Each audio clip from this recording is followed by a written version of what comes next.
આપણે ડોલ વેણીને બધું કમ્પ્લીટ થઈ ગયું છે. આપણે ડોલમાં નાખી અને વાવેતર વાવવાનું ચાલુ કરી દઈએ છીએ. બાજરાની થેલીમાં થોડુંક જોવું પડે, કારણ કે અમુક બાજરો બગડી ગયેલો હોય તો પછી ઉગવણમાં ફેરફાર થાય. એટલે આપણે બાજરી તો સારી છે. જય દ્વારકાધીશ ખેડૂત ભાઈઓ, આપણે આ અટાણે દિવાળી પછી આપણે માવઠું આવ્યું છે. હવે માવઠું કમસે કમ 7 થી 8 દિવસ આપણે માવઠું અહીંયા વેરસ્યું છે. હવે આપણે મગફળીના પડા છૂટા છે. હવે આપણે થોડીક મગફળી વીણવાની બાકી રહી ગઈ હતી, છતાં હવે આપણે મગફળી સામું જોવા જઈએ તો શિયાળાનો પાક થોડોક મોડો થાય છે. એટલે આપણે આમાં બાજરી વાવવાની છે. આપણે આ કમસે કમ 3 થી 4 વીઘાનું પડું છે. હવે અમારે અહીંયા બાજુમાં હાથી છે, તો અમારે ભાઈ ગયા છે હાથી લેવા. હવે હાથી આવે તો આપણે પહેલાં હવે જમીન વરસાદની હિસાબે બેસી ગઈ છે, એના કારણે આપણે પહેલાં દાંતાથી ખતાળવી પડશે જમીનને. ખતાળીને અને પછી આપણે બાજરીનું વાવેતર કરવાના છે. અને કઈ પ્રકારની બાજરી વાવવાના છે તે પણ અમે તમને બતાવવાના છે. આપણે બળદગાડીમાં બધું ભરી લીધું છે, કારણ કે કઢમ ઉપર એટલી વસ્તુ આપણે આવે નહીં. બમ્પર વેણીને આપણે દાંતા અને વોળીઓને અમારે આપણે લીધું છે. તો હવે આપણે વાવવાનું છે, ત્યાં આપણે જઈએ છીએ. તો હાલો જઈએ આપણે હવે. હાલો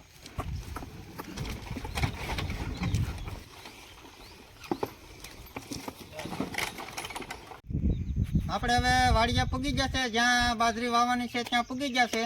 હવે આપણે બળદગાડી છોડી ને બધો આપણો સામાન છે તે આપણે ઉતારી નાખીએ. આપણે હવે બળદને છોડી નાખીએ તો આપણે એમાં પાળા બાંધવાના બમ્પર ને બધું છે તો સારી રીતે ઉતરી જાય. એટલે આપણે બળદું છોડી નાખીએ ઘડી, પછી આગળ આપણે હાંકવાના જ છે.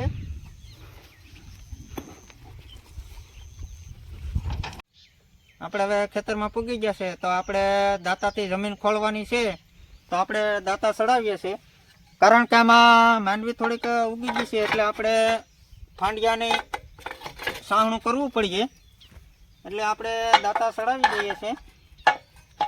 અને આ દાંતા થોડાક બોલવાળા છે એટલે હમવું પડે ઉપાડવામાં, ને સેટે કાંઈ ભરાણું હોય તો દાંતા નીકળે નહીં. એટલે આ બોલવાળા દાંતા આમ અમુકને કંટાળો હોય ને આમાં સારું પડે છે. આપણે વાવા ટાણે નીકળે નહીં. હોણવાળા દાંતા હોય તો એમાં હોણ નાખવા પડે ને એ નીકળી જાય. એટલે આપણે આ દાંતા બહુ સારા છે.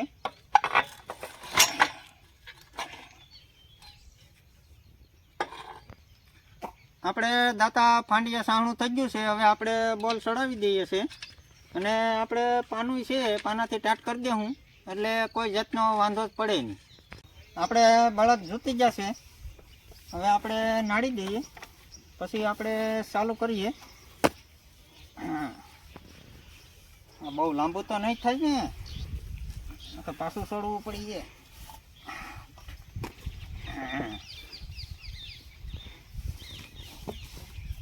બરાબર નાડવું પડીએ, નકર ઘોંઘરું ફરી જાય તો પાછી મહેનત થાય ડબલ. હાલો આપણે હવે દાંતાળ હાંકીએ છે, ચાલુ કરી દીધું છે. જમીન થોડીક ફળાય તો સુકાય, એટલે આપણે પાળાને બાળાને બધું વ્યવસ્થિત રીતે થાય અને થોડીક જમીન વરાપી જાય, એટલે બાજરીનું વાવેતર સારી રીતે થાય. આપણે હવે ત્રાહણું મારીએ છીએ.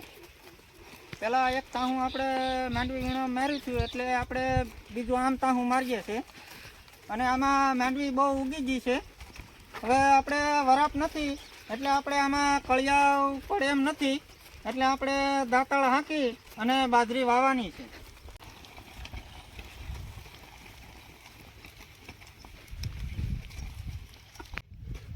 આપણે એટલો દાંતાળ એક હાંકી નાખ્યો છે. હવે આપણે ચા ને પાણી આવી ગયું છે, તો આપણે પાણી પી લઈએ, પછી ચા પી લઈએ. આપણે થોડોક ઠાકોડો ઉતરી જાય ને બળદને થોડોક થાક ઉતરી જાય. આપણે વાડીએ વાવવાનું છે આજે, એટલે રોટલા લઈને આવશે બપોરું કરવાના.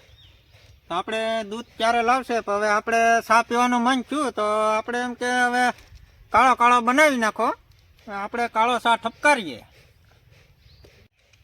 આપણે દતાળા હાલી જાય એટલે આપણે એમાં માથે હમાર હાંકી નાખ્યું એટલે ચા બુરાઈ જાય. પછી આપણે સા બુરીને આપણે પાર જોડવાની છે, વેણી બેણી આપણે બાંધી અને આપણે હાથથી વાવવાનું છે. તો કઈ પ્રકારની બાજરી વાવવાની છે તો તમને બતાવશું, વિડીયોમાં બન્યા રહેજો.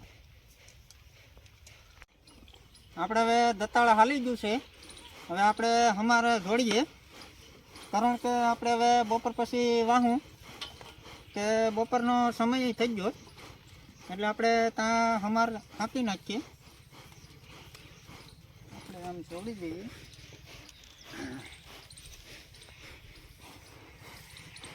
હાલો તો હવે આપણે ઊભો પટ્ટે હમાર હાંકી નાખીએ. આ હમારા સાલે જો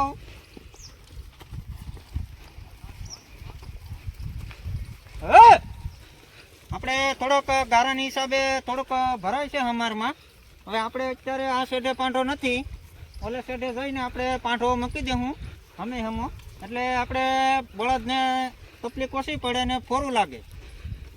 આપણે દતાળ હંકાઈ ગયા પછી સમારે ચાલી ગયો છે. હવે આપણે વેણી વળિયામ બાંધી છે અને આપણે વેણી બાંધી દીધી છે. આપણે સોળની ગાળીએ શિયાળો બાજરો વાવવાનો છે. હવે આપણે વેણી સોળની ગાળીએ બાંધી છે. હવે આપણે વેણી બંધાઈ ગઈ છે. હવે આપણે બપોરા કરી લઈએ પછી આપણે પાર જોડવાનું ચાલુ કરીએ છીએ. આપણે હવે બાજરી વાવવાનું ચાલુ કરીએ છીએ. આપણે બાજરીના શાહમાં આપણે 3 દાંડવે વવાય છે બાજરી. એ શાહમાં આપણે ડીએપી ખાતર નાખવાનું છે અને આપણે ડીએપી ખાતરની બાસ્કી આણી છે.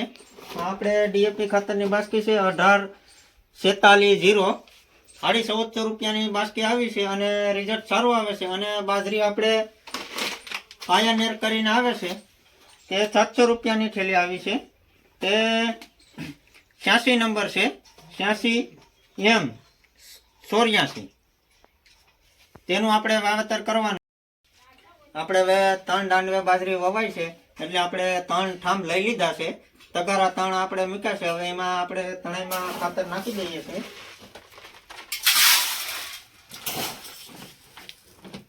ખાતર થોડુંક વધારે ભરવું પડશે, આપણે લાંબો પટ્ટો છે એટલે ઉથલ થઈ જાય એ રીતનું તગારામાં ખાતર નાખી દઈએ છીએ.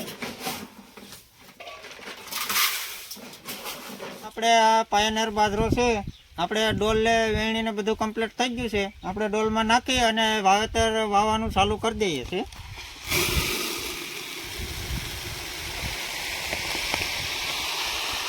આપણે આ બાજરાની થેલીમાં થોડુંક જોવું પડે, કારણ કે અમુક બાજરો બગડી ગયેલો હોય તો પછી ઉગવણમાં ફેરફાર થાય. એટલે આપણે આ બાજરી તો સારી છે. હાલો તો હવે આપણે બાજરી વાવવાનું ચાલુ કરી દીધું છે.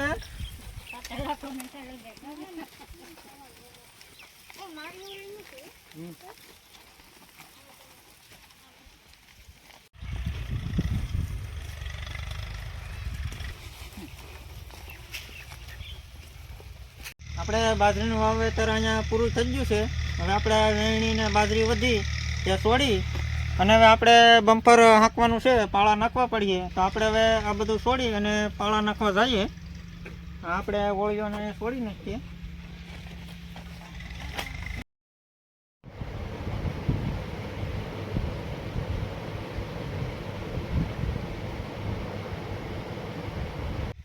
આપણે બમ્પર બંધાઈ ગયું છે. આપણે આમાં 5-5 હારના પાળા રાખવાના છે. તો હવે આપણે જવા દઈએ, પાળો કેમ થાય.